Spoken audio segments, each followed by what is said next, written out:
Peygamberimizin bir mübarek sözü var. Sahih hadis, Hakim rivayet ediyor.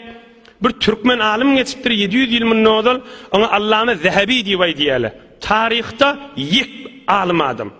Şu bir zat tayid etse ama bütün Müslümanlar tamam mezhepte şoň aýdan kemin kabul ediyorlar. Qaymaz atasının adı öz Allame Zehebi Türkmen özdü. Şu Türkmen şoň tayid edipdir, şu hak peýgamberiň aýdan sözü diýipdir. Okyp bereýin. Ya'ti alen-nasi zamanun. Şu hadis peýgamberiň sözü. Hazreti Ali Murtaza rivayet etdiýär. Men eşitdim şun peýgamberimizden diýip. Bir zaman gelir diýipdir peýgamberimiz. Oham dua etipdir. Hudaýa şu zamanyny men bolmaýyn diýipdir peýgamberimiz.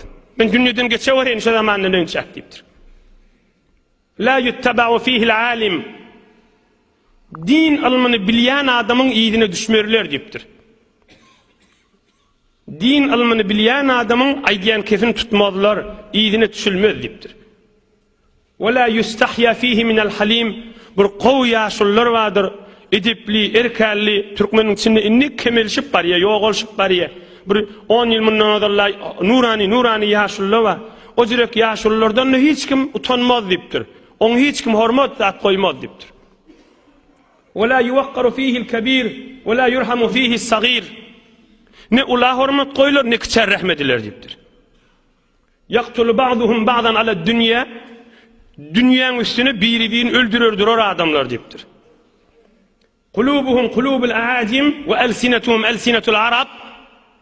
Rawahu ad-Daylami vel Imam Ahmed ve qala al-Beyhaqi al-a'jam huwa ad-dawab. Biri-birilerini dünýeden sürüm öldürürdirler diýipdir. Bir toforunda dili araptır diýipdir, ýüregi heýwanlar diýipdir. Muhammed peýgamberiň aýdan sözü. Dili araptır diýipdir, ýüregi daş heýwanlar diýipdir. İmam Ahmed de şunu rivayet etipdir, Deylemi de rivayet etipdir, Hakim'in de rivayetinde var, Beyhaqi de diýär, kulubul aajim, aajim diýen heýwan diýipdir. Inhe rahimsiz zamanyň içinde ýöne gazyk ýaşap geçip bäsdi. Fakat ýanky Hudaýa imandan aýyrma, Hudaýa rahmatdan aýyrma, Hudaýa imandan aýyrma, Hudaýa rahmatdan aýyrma diýip ata-babalarymyzyň dogasy hembe. Hudaýa awwal aman, ahirde iman diýmeýem. Güne 5 wagtyna, 10 wagtyna, 100 wagtyna da dilep durmaly.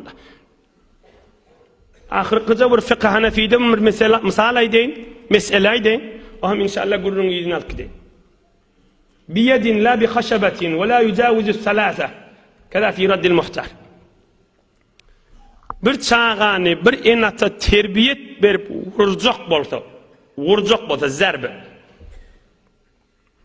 Şeriat İslamiyde, fıkh Hanefide evvel wagz nasihat bermeli. Palan zat etsen, namazyny okuýsan, hemen arastyga etsen, näme etsen, sana men jaýda bereýin, sana men pul jaýda bereýin, nämeden teşwik etmeli. Kada qaharlanmaly, kada gorkulmaly, kada haytoýt etmeli. Ve zatla bilen bolmady, inni urmany ejadanma. Ýeresine kella urmallal, ýeresine ýüze urup bolmaýal. Ýeresine ellen başadat eline tayak bilen başadatdan urup bolmaýal. La bi khashabatin, tayak bilen urup bolmaýal. El bilen urma, kellesine de däl, ýüzüne de däl. Ve la yujawizu salasa, 3den de kan urmany ejazat ýok enatan. 3den edafa urmany ejazat. 3den edafa orta kıyamet hak sorap bilýärdi. Men urdu şenatan, men akym aljak diýip bilýär. 3-üň içinde bolsa, o da qaharyn dökme niyet bilen bolmany. İçin savutma niyet bolmany. Fakat halis Hudaý için şun terbiyet berme niyet bilen boljak bolsa inhe şi ýagdaý. Ine dinimiziň aýdýan zadyşy. Kim dinimizde bilen hakly öwretjek bolup bir tora adamla bilen bolup bir tora. Hudaýa hakly öwretjek bolup. Peýgambere hakly öwretjek bolup. Häzir dehretini nogurlasyn. Häzir üswaşyna rastlasyn. Häzir gusluny nogurlasyn. Häzir ogul gyýdyna rahmetsin. Häzir heleyini güldürsün. Häzir ärini güldürsün.